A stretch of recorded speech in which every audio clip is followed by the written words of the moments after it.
LV55 Media LLC presents the Forgotten Heroes interview series featuring University of California Riverside Emeritus Librarian Dr. Ruth M. Jackson, co-founder of the Tuskegee Airmen Archives. I am Dr. Ruth Jackson, University Librarian at the University of California Riverside and co-founder of the Tuskegee Airmen Archive. Dr. Jackson, one of the questions that we wanted to ask you today is, what was your role and how were the artifacts brought out here from Washington, D.C. to University of California Riverside? My role in establishing the archive was to serve as co-founder. I was approached by Colonel Ralph W. Smith, who was at that time the Vice President for the Western Region, Tuskegee Airmen Incorporated, and he made me aware that the Tuskegee Airmen were dying fairly rapidly, and there was a national effort being undertaken by the National Park Service to interview the Tuskegee Airmen to capture their oral histories. And he suggested to me that other reputable agencies needed to become involved in that effort because we needed to step up the pace to collect their histories while they were still alive. That was a very fascinating project for me, and so after several conversations with him, I agreed that I would look further into the possibility and decided to accept the first collection, which was actually deposited by him by cleaning out his garage. He had been associated with the Tuskegee Airmen Incorporated on the national level, as well as having been president of the Buford Johnson chapter here in Riverside, and he proceeded to introduce me to other Tuskegee Airmen or their families to begin the process of depositing the papers with us, in addition to making contact with the national president of the Tuskegee Airmen. At that time it was Mrs. Tess Spooner, who lived in Washington, and the national organization fully supported our effort, and so the rest is history. They were here for the first celebration that we had in 2005. That was the establishment of the archive, and they worked closely with us since. We've been designated as the official depository for the papers of the national organization, and they are still sorting through the papers to make a determination as to what they could actually deposit with us. But we have the records at this time of various chapters, in addition to more than 80 Tuskegee Airmen and their families having deposited archives with us.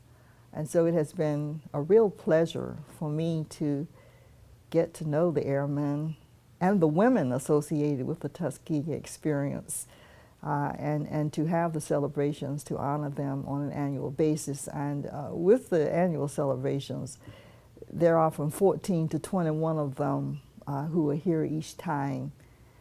Many from the California and the Midwest, but they also come as far away as the East Coast to participate in the celebration. So it has been a real pleasure for us to contribute to capturing their history.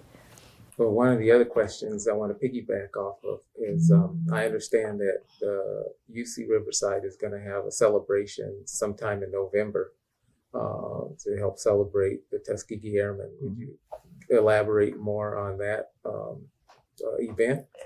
Yes, I'd be pleased to. Each year we choose a theme. Last year's theme was Top Guns. What most people don't know is that the Tuskegee Airmen won the very first Top Gun competition. The Top Gun competition was made famous by Tom Cruise with the movie Top Gun, referring to the Navy. But the first Top Gun competition was held in 1949 in Las Vegas, and the Tuskegee Airmen won that competition. We choose themes that will expose unknown history about the Tuskegee Airmen And this year, our theme is going to be Tuskegee Airmen Heroes at Ramatelli. Ramatelli was the name of the place in Italy where the 332nd was stationed during World War II. If you saw the Red Tails movie, that was the story of Ramatelli. And actually, the Tuskegee Airmen and the white bomber pilots that they have escorted haven't been together in more than 60 years. Last year, there was a gathering of some of them in San Diego. And our program is going to be an opportunity for the white bomber pilots and the Tuskegee Airmen each to tell their stories.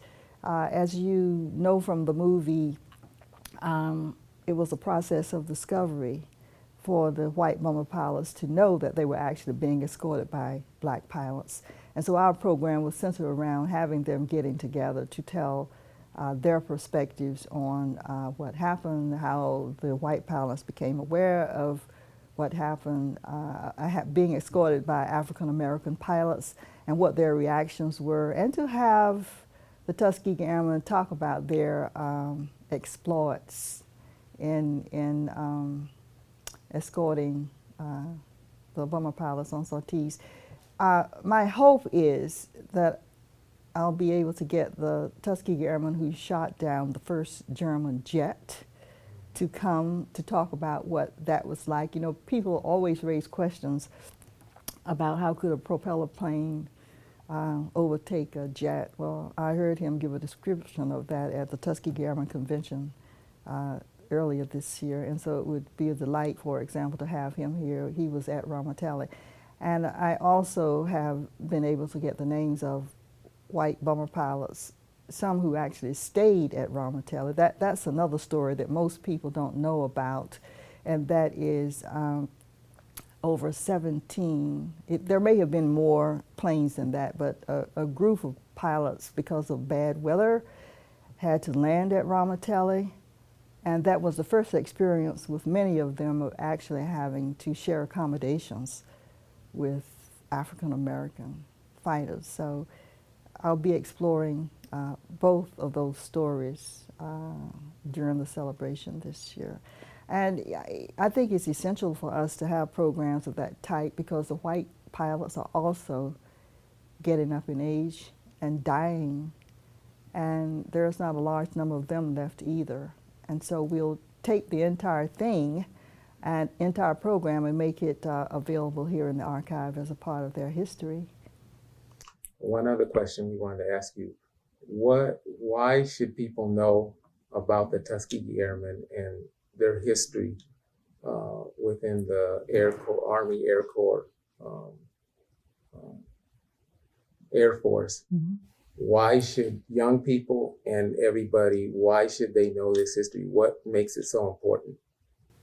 It's really important from various perspectives. It's important from a human story perspective in that the Tuskegee Airmen experiment is the story of a group of young men who were able to overcome extraordinary odds in proving that they could do something that the military and other people believed that blacks were not capable of, and that is the ability to fly and to fight. They had to endure all kinds of oppression on the way to Tuskegee. Many of them came from the North and had not experienced the kind of racism that they had to go through just to get there. And if you come to some of our events, you will hear them talk about that. But the other thing is that after the war, the Tuskegee Airmen went on to do fantastic things. They were judges, lawyers, the first black CEOs of major corporations. The Fortune 500 were Tuskegee Airmen. They went on to be university presidents. My understanding is that the first African American architect in North Carolina to receive his license as an architect. He was a Tuskegee Airman. And when you discover their personal histories, not only in terms of how they became a part of the Tuskegee experience, but then what they went on to do with their lives afterwards, it's just an inspirational story of what you can become and do if you believe in a cause. And the other important thing is that the Tuskegee Airmen opened the doors for blacks and other minorities to get into commercial aviation. They laid the foundation for minorities to participate in space flight, and their contributions have been just tremendous. And that's one of the reasons that in our archive we collect the whole life story of a Tuskegee Airman. It's not just the military record that they achieved, which was extraordinary, but it's what they went on to do afterwards. And I believe very strongly that self-confidence comes from knowing one's roots. And when you look at the Tuskegee Airmen, you think, what kind of backgrounds did they come from? What made them so special? And so gathering all of that information provides information to young people about opportunities in aviation, opportunities in science, opportunities in careers, and how if you study and work hard and seek to achieve, even though roadblocks are thrown in your way, you can do extraordinary things. And the whole national issue about getting more minorities into the sciences, the Tuskegee Airmen organization works very closely with educational organizations as well as governmental agencies to encourage young people to pursue the sciences, to become mathematicians, to become engineers, all of which contributed tremendously to the advancement of aviation as well as space flight. So they serve as shining examples of what our people and any minority can achieve if they believe in themselves and take advantage of opportunities that are given to them. Now, I know one of the items, it was briefly shown in the Red Tail movie, the latest one that just came out. And I know a lot of information is not known about the mechanics that supported the ground crews that supported the pilots and the Tuskegee Airmen when they flew during World War II. Can you elaborate and maybe tell us what kind of movements there are to find out more information about the ground crews and the mechanics that supported the Tuskegee Airmen during the World War II, what's going on in that area? Yes, well, the mechanics have been interviewed along with the pilots in the National Park Service initiative. The National Park Service did approximately 800 interviews, and we've been doing our own oral histories. But the mechanics were critical to the success of the pilots because they took care of the planes. One example of the importance of mechanics, they had to have a tremendous knowledge of planes and aerodynamics in order to keep the planes flying. The planes were kind of flimsy in those days. And if you've seen a P-51, you really wonder, how could this have been a fighter plane? But in any case, the mechanics were basic to all of the success of the Tuskegee Airmen. What they actually did was to rebuild the planes and to keep them in good condition so that the Tuskegee Airmen would be able to complete their missions and to do that successfully. And I realize that a great deal of emphasis is placed on the pilots, but actually it was the ground crew, it was the nurses. And the other thing we do is emphasize the women's role. And we have really brought a lot of attention to the role that women played in the Tuskegee Airmen experience, not only while the program was at Tuskegee, but when it went on to other Air Force bases, Army Air Force bases, after the desegregation of the Army by President Truman. So one of the best stories that I've heard about the mechanics was from Buford Johnson, who is local. Actually, he was one of the mechanics for the Top Gun competition. And he was also the first African-American mechanic to be certified to work on jet planes. And he lives right here in the Inland Empire. But his story is that he was being promoted very fast because of his knowledge. He was extraordinary as a master mechanic, and so he was up for another promotion. And so there was this panel that tried to trap him to block his promotion. And the question they asked him was, why do planes fly? And his response was, have you ever heard of the theory of aerodynamics? That was the end of the panel. I mean, they were just flabbergasted that he even knew about such a theory.